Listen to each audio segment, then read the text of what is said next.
violence has been an issue not only in Florida, but all over the United States.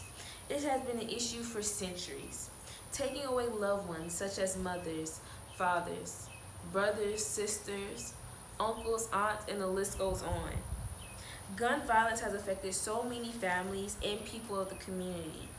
Gun-related violence is violence committed with the use of a gun. Sometimes gun violence includes homicides, assaults with a deadly weapon, and suicide or attempted suicide. Non-criminal violence may include accidental or unintentional injury and death. According to the American Psychological Association, a complex and variable constellation of risk and protective factors makes persons more or less likely to use a firearm against themselves or others. It all depends on the circumstances. It all ranges from conflict to mental illness, which could also cause someone to use a gun against themselves or others. Gun violence is an important national issue that demands special attention.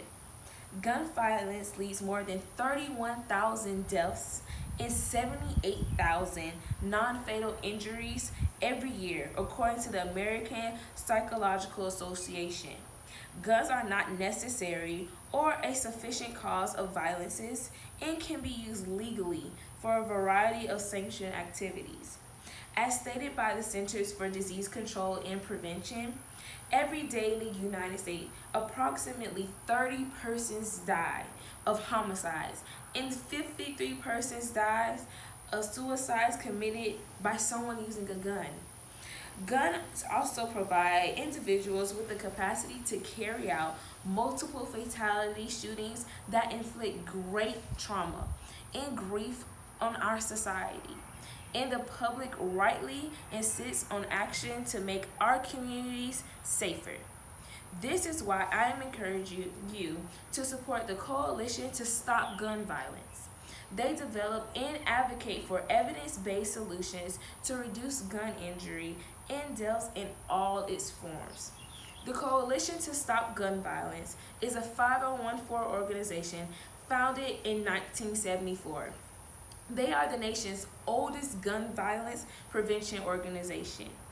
The Coalition to Stop Gun Violence guiding principle is very simple. They believe gun violence should be rare and abnormal. They pursue this goal through policy development, advocacy, community engagement, and effective training. The Florida Stand Your Ground law was enacted in 2005. And since then, there has been a spike in Florida murders by firearm. Critics of the Stand Your Ground law says it increases violence in public places because it justifies deadly force and doesn't require people to run away if they think they are in danger. Florida statutes provides that a person is justified in the use of deadly force and has no duty to retreat if either 1, the person reasonably believes that such force is necessary to prevent imminent death or great bodily harm to himself or herself, or another, or to prevent the imminent commission of a forcible felony, or 2, the person acts under and according to the circumstances set forth in section 776.013 pertaining to the use of force in the context of a home or vehicle invasion. According to the article, Florida Stand Your Ground law, before the enactment to the statute, a person could not use deadly force in self-defense without first using every reasonable means within his or her power to avoid danger, including retreat. Since the Stand Your Ground law, many cases where a suspect would use the Stand Your Ground law to justify their actions on killing an individual claiming it is self-defense. For example, in February 2012, shooting death of 17-year-old Trayvon Martin. On February 26, 2012, George Zimmerman, a neighborhood watch captain in Sanford, Florida, calls 911 to report a suspicious person in the neighborhood. He was instructed not to get out of the vehicle or approach the person. Zimmerman disregards the instructions and confronts Martin.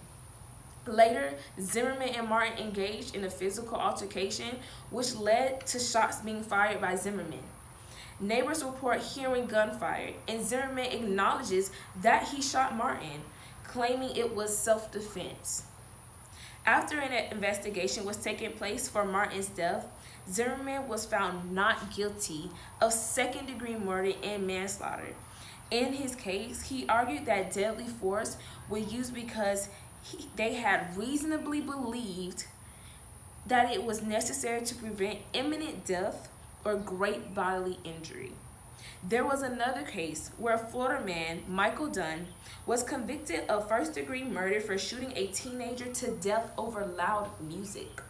He was convicted of killing Jordan Davis, 17, in November 2012 after he shot into an SUV of 4 teenagers 10 times when an argument over loud music broke out. Unlike Zimmerman, Dunn was found guilty on 3 counts of second-degree attempted murder. He was sentenced to life without parole. But like Zimmerman, Dunn's defense argued that deadly force was used because he had reasonably believed it was necessary to prevent imminent death or great bodily harm. Although Dunn was convicted and sentenced for his crime, Zimmerman was not. This caused a huge uproar in the community. The uproar led to protests and riots over the state of Florida. Even while people were outside of the courthouse waiting for the verdict of Zimmerman, they were protesting, hoping he would be found guilty. Even though justice was not served, they will still continue to fight for justice for Trayvon Martin. Florida is one of the few states that have lenient gun laws. Almost anyone can access a gun, which is probably why gun violence is at a peak. Although Florida requires a 3-day waiting period prior to the purchase of a handgun, imposes liability upon persons who fail to secure their firearm to make them inaccessible to children, and prohibits the transfer of possession of certain types of ammunition.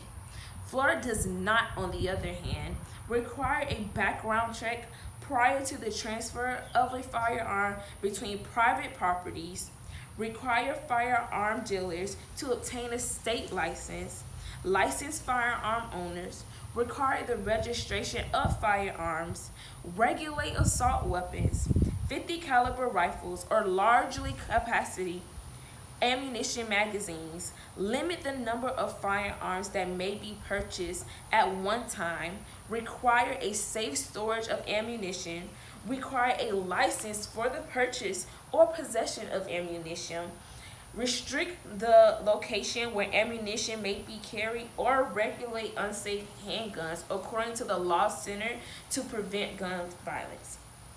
Local governments in Florida generally lack authority to regulate firearms or ammunition because Florida is a shall issue state.